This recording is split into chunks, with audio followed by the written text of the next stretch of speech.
श्री गोपाल कृष्ण महाराज की जय। अभी हम जलगांव जिले के चोपड़ा तहसील यानी चोपड़ा यहाँ पर उपस्थित है। और ये जो परिवार है ये महानुभाव पंथ के कट्टर अनुयायी है। और इनका जो जन्म स्थान है वो लासुर है। काशीनाथ जी महाजन अर्थात मालेसर ये हमारे बैठे हैं।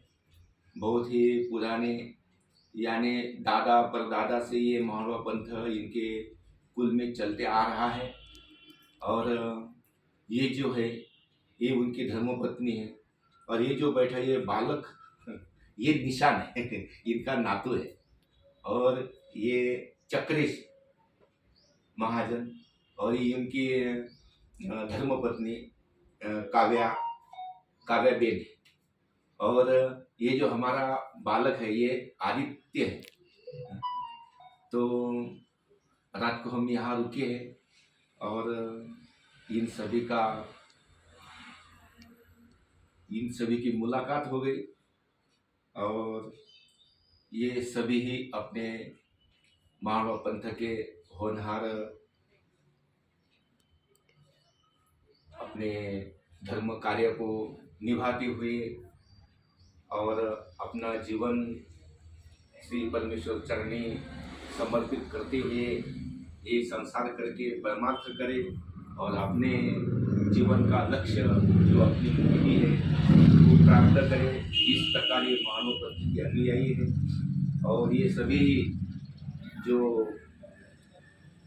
द्यूतम च मध्यम च पिशितम च वेश्या पापाय चौर्यम पदद्वार सेवा ये जो सप्त व्यसन है तो महानुभाव पंथ में प्रवेश करते ही गुरु के हाथ पर संकल्प छोड़ते हुए ये सप्त व्यसना का त्याग करना होता है। तभी महानुभाव पंथ का स्वीकार किया जाता है, तब तक नहीं।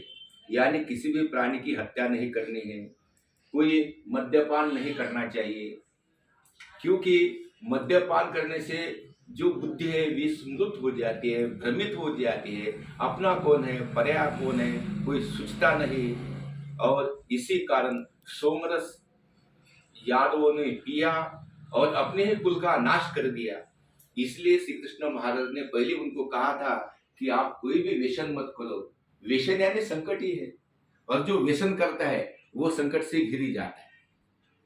और जो जुगार है श्री कृष्ण महाराज जी ने 5,500 साल पहले पांडव को कहा था कि जुगार मत खेलो, द्यूत मत खेलो। लेकिन द्यूत खेल गए, अपना राजपाट खो गए, अपनी पत्नी को दांव पर लगाकर उसकी भी निर्देशना होते होते भगवान ने बचाई। इसलिए जुगार भी नहीं खेलना चाहिए। ये जो सप्तव्यसनी है ये आदमी को हैवान बना देता है और एक दिन स्वयं का भी नाश करता है, अपने परिवारों का भी नाश करता है। इसलिए ये नहीं करना चाहिए। किसी भी प्राणी मात्र की हत्या नहीं करनी चाहिए। ऐसे ये जो मानव पंथ के जो नियम है ये अतिशय सुंदर है और मानवता के लिए बहुत ही उपकारक है। ऐसे ये नियम है और ये नियम का ये सब आचरण करते हैं। इसलिए हमारे पंथ के हैं, हमारे श्री कृष्ण महाराज जी के, हमारे श्री कृष्ण चक्र स्वामी महाराज जी के ये ऐसे परम भक्त हैं। और इनसे मुलाकात होकर मुझे भी बहुत अच्छा लगा है। हमारे साथ जो दीदी आई है वसुधा दीदी, थोड़ा कैमरा ये वसुधा दीदी आई है और ये भी धर्म प्रचार में हमारे साथ सहयोग करते हैं। और इस प्रकार हम यहाँ आ गए हैं और इन सभी को मकर संक्रांति की शुभकामना देते हुए तिळगुळ घ्या गोड गोड बोला इस प्रकार कहते हुए और आप सभी को भी हम इस वाणी से तिळगुळ देते हुए आपसे भी प्रेम संपादन करने की हम कोशिश करते हैं, आकांक्षा करते हैं। और इस प्रकार आप भी हमारे साथ सम्मिलित हो जाइए और इस पालिंपर शास्त्री चैनल को सब्सक्राइब कीजिए, लाइक कीजिए, शेयर कीजिए। इस प्रकार कहते हैं आप सबसे धन्यवाद।